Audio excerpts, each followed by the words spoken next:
તેને લઈને તમારા પ્રશ્નો સમસ્યાઓ મને જાણવી છે, સમજવી છે અને તમને સાંભળવા છે. આપણી રૂબરૂ મુલાકાતમાં મને તમારા પ્રતિભાવ મુક્ત મને જણાવશો, જેથી સમસ્યાના મૂળ સુધી પહોંચીને નિવારણ કરી શકાય.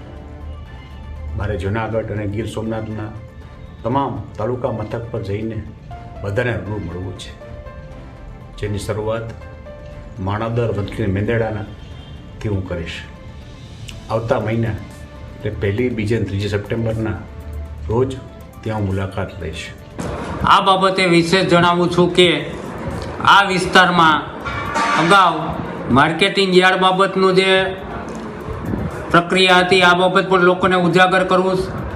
આ સિવાય આ વિસ્તારમાં પાણી માટેની ભાદર 2ની જે યોજના કે ઘણા વર્ષોથી જે મંજૂર થયેલ હતી ટલે ચડેલ છે, આમાં પણ ક્યાંક ને ક્યાંક આપણા પૂર્વ મંત્રીશ્રીના ટેકેદારો પણ ભાગીદાર છે, જેને કારણે પણ અટકેલ છે. રિવરફ્રન્ટ બાબત પણ ખૂબ મોટા પૈસા વેડફા છે. જો એ રોજગારીમાં વાપરા હોત, ખેતી સિંચાઈમાં વાપરા હોત તો પણ લોકોને ઘણું બધું ખેડૂતને ઉપયોગી થાત. આ સિવાય અહીંનો જીન ઉદ્યોગ જે હતો, આ જીન ઉદ્યોગ પણ આપણા પૂર્વ મંત્રીશ્રીના શાસનકાળ છેલ્લા 30 વર્ષની અંદર અગાઉ જે 100 જીન હાલતા હતા એમાં ફક્ત 20-25 જીન જ ચાલુ છે. 5000 લોકોની રોજગારી પણ આમાં છીનવાડી છે.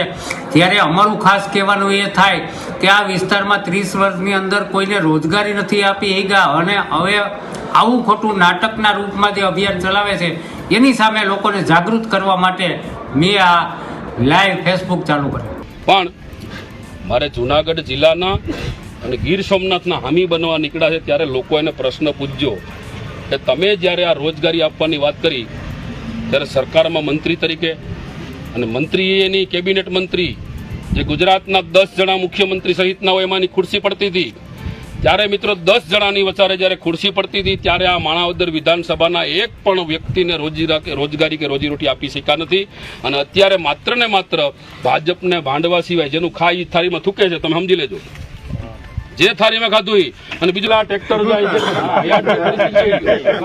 આમાં મિત્રો 50 કરોડ રૂપિયા જે છે એ કાગળ ઉપર ઉતાર્યા છે, અને 50 કરોડથી ઉપરની જે માતબર રકમ છે બાયપાસ જે ખખેરી છે, ત્યાં માણાવદરના ખેડૂતોના પરસેવાના પૈસા એટલી ચૂંટણી લડ્યા છે.